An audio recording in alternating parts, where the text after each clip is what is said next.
Every weekend, across Kenyan universities, something unusual happens. Students are not just watching football, but they are betting on it. From aviator crashes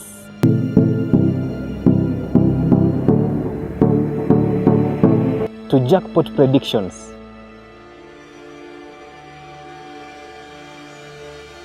Betting is quietly becoming a popular culture. In hostels, lecture halls, and even WhatsApp groups, conversations about multi-bets, odds, and even sure games are just everywhere. But is betting just a harmless entertainment, or is it something deeper into our society? My good name is John Ouma, and today we decode betting culture among university students and why it has become so popular. Kenya has one of the fastest growing betting industries in Africa. With smartphones, mobile money services like M-Pesa, and aggressive digital advertising, gambling is now accessible at the tap of a screen. Betting companies sponsor major football leagues, flood social media with promotions, and promise instant wealth through jackpots worth millions. On campus, betting is no longer hidden. It is normalized, discussed openly, and it is part of everyday student life. But why? To understand this culture, I spoke to students right here on campus. Do you ever participate in sport betting? Yes, I do. Sometimes. On Saturdays during the big games. Yeah, I place 50 or 100 shillings just for fun. What motivates you to bet? Honestly, it's a chance of winning something small. As a student, we honestly don't have enough money. So sometimes we try our luck so that we can get something. Do you think betting has become common among university students? Almost everyone has tried once. Even in our subgroup, people share odds and discuss games.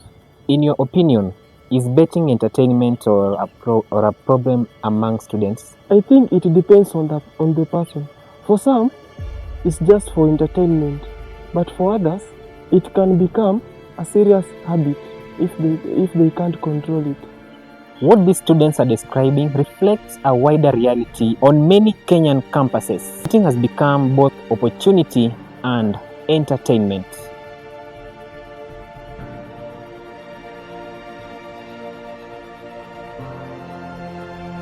To understand this deeper, we turn to the Uses and Gratification Theory. This theory argues that audiences actively choose media to satisfy specific needs. In other words, people don't just consume media passively, but they use it for something. So, what need is betting fulfilling among the university students?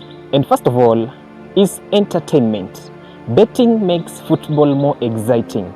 A normal match becomes a high-stake drama. Secondly, maybe it's just for escape. Campus life sometimes becomes financially stressing.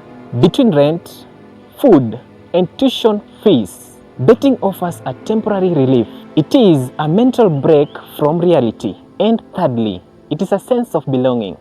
Friends do share odds, predict together, and share the wins together. Betting becomes a social activity. And finally, it is a powerful motivation, the dream of an instant wealth. In a country where youth unemployment remains high, the jackpots represents possibility, a shortcut, a breakthrough. But here is the critical question. If students are seeking hope, who is providing it and at what costs?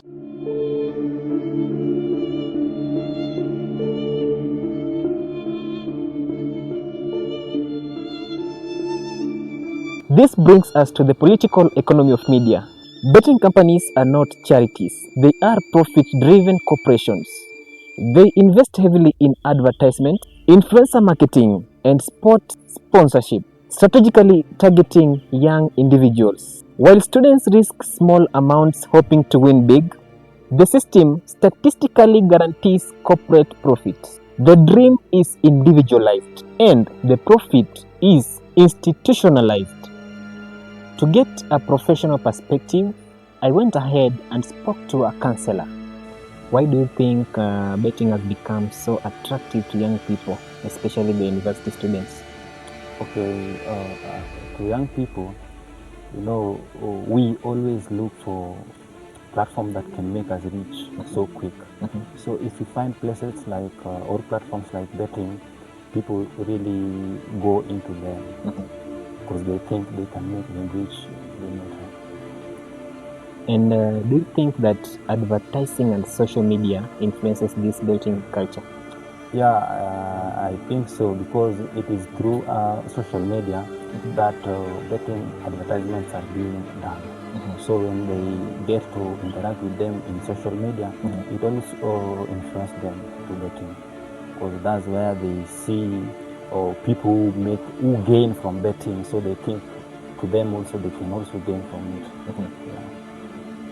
And what are some of the risks that this betting culture poses to students? Risk it poses to students, betting, you don't bet using somebody's money, but you bet using your own money. Yeah. So if you bet sometimes and you lose, it leads to financial constraint. And another one is that it leads to addiction. Students get to be addicted in gambling platforms that make them to risk their money. The expert perspectives highlight the tension between personal choice and corporate influence in the betting industry. Behind the excitement, there are quieter stories. Some students admit losing upkeep money, others borrow to recover losses. For a few, what began as entertainment slowly becomes dependency. Yet despite the risks, betting continues to grow because it speaks to something bigger than gambling. Betting culture among university students is not about just football predictions. It reflects economic pressure, digital influence, youth ambition, and the search for opportunity in certain times. According to the Uses and Gratifications Theory, the students are not passive victims. They are active participants seeking meaning, excitement, and ambition. But the larger question remains, when hope is packaged as a product, who truly wins?